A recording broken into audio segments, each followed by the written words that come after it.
بلا تفریق دنیا کے تمام انسانوں کو نفع پہنچانے کے لیے بھیجا گیا تھا۔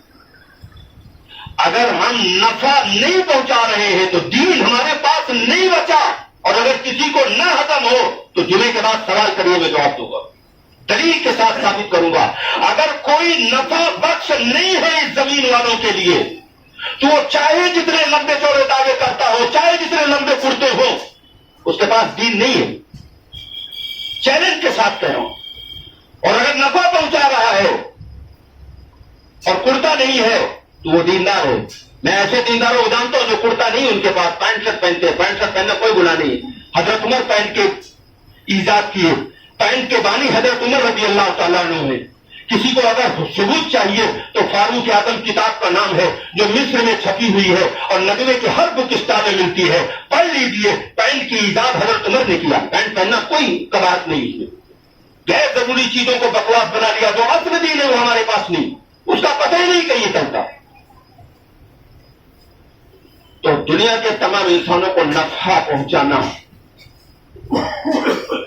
اس پر بڑی عجیب باتیں میں قرآن اور حدیث سے لانا چاہتا تھا، لیکن وقت مشکل سے 2 منٹ بچا ہے، اس لیے میں پریکٹیکل واقعہ بتا دیتا ہوں اور اس کے بعد مسلم کی ایک حدیث لا دوں گا، شاید وقت ہو تو، ورنہ نہیں۔ احمد آباد میں تو فساد ہوا تو کچھ مسلمانوں کو وہاں کے ہندوؤں نے کھڑے ہو کر کے بچایا، آپ خبردار اس مسلمان کو چھو نہیں سکتے۔ پلوائیوں نے پوچھا کیوں؟ یہ بھی تو مسلم ہے، کہا نہیں، یہ وہ مسلم ہے جس سے ہمارے سماج کو نفع پہنچ رہا ہے۔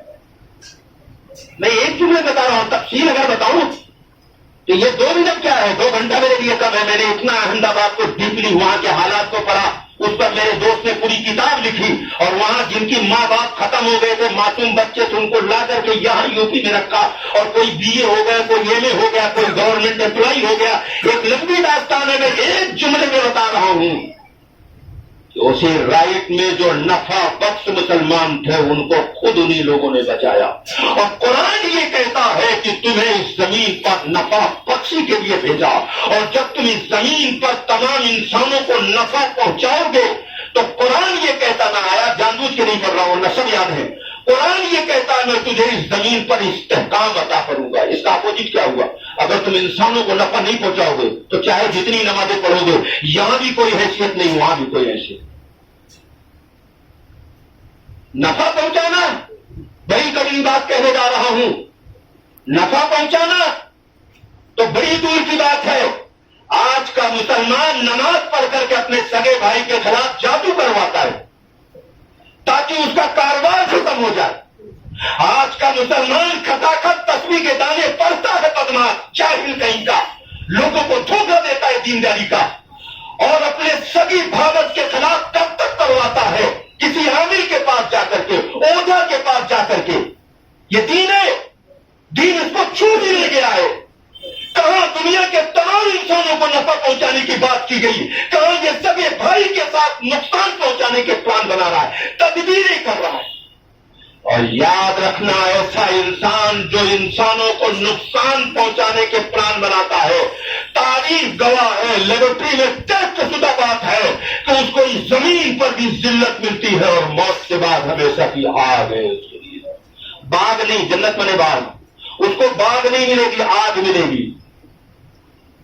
یہ کون سا دین ہے یار؟ یہ دین ہمارے پاس رسمی ہے، اصل دین کو ہم نے سمجھا نہیں۔